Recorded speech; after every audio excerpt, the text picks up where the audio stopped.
प्राचीन भारतीय इतिहास के स्रोत। अब इनकी आवश्यकता हमें क्यों पड़ती है?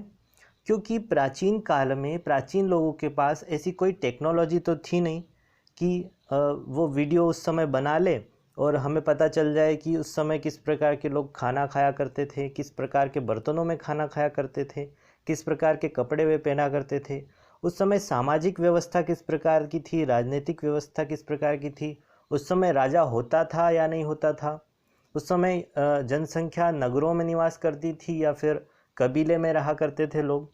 तो ये सारी जानकारियाँ हमें इन 4 स्रोतों से प्राप्त होती हैं: धर्म ग्रंथ, ऐतिहासिक ग्रंथ, विदेशियों का विवरण और पुरातत्व संबंधी साक्ष्य। धार्मिक ग्रंथ एवं ऐतिहासिक ग्रंथों में जैसे कि ऋग्वेद, सामवेद, यजुर्वेद, अथर्ववेद लिखे गए हमारे जो भारतीय इतिहास में, और कई सारे आरण्यक उपनिषद लिखे गए, पुराण लिखे गए जैसे कि विष्णु पुराण, मत्स्य पुराण, वायु पुराण, इस प्रकार के पुराण भी लिखे गए। तो इनसे हमें पता चलता है कि उस समय लोग किस प्रकार से रहा करते थे। फिर विदेशों के विवरण से पता चलता है कई सारे विदेशी या तो व्यापार के लिए या फिर टूरिस्ट के तौर पर यहाँ पे भारत देश में आए होंगे और उन्होंने अपनी जो यात्रा का पूरा विवरण प्रस्तुत किया होगा।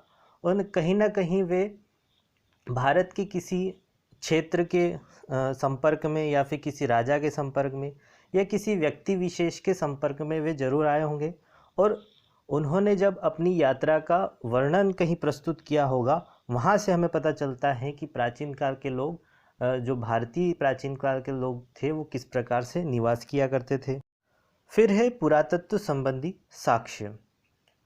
आज ही की तरह प्राचीन काल में भी बाढ़, भूकंप, महामारी, ज्वालामुखी जैसी समस्याएं हुआ करती थी और ऐसी ही किसी घटना के संपर्क में आकर के या तो जनसंख्या ज़मीन में दब गई होगी या फिर ये यहाँ से पलायन कर गए होंगे, तो यहाँ खंडर रह गए होंगे। और जब ये दब जाते हैं, इतने समय अंतराल के बाद जब इन्हें खोद करके बाहर निकाला जाता है, तो उसे हम कहते हैं पुरातत्व साक्ष्य। पहले हम पढ़ेंगे धर्म ग्रंथ एवं ऐतिहासिक ग्रंथ के बारे में। भारत का सर्वप्राचीन जो धार्मिक ग्रंथ है, सबसे प्राचीन धार्मिक ग्रंथ है वेद, और इसके संकलनकर्ता यानी कि इसे लिखा किसने है? महर्षि कृष्ण द्वैपायन वेद व्यास ने। और ये किसका उपदेश देता है? तो ये वसुदेव कुटुंबकम का उपदेश देता है। भारतीय परंपरा में जो वेदों को नित्य व अपौरुषेय कहा गया है। नित्य व अपौरुषेय का मतलब होता है कि ये किसी पुरुष के द्वारा यानी कि किसी इंसान के द्वारा नहीं लिखा गया है, अपितु किसी भगवान के द्वारा ये लिखा गया है।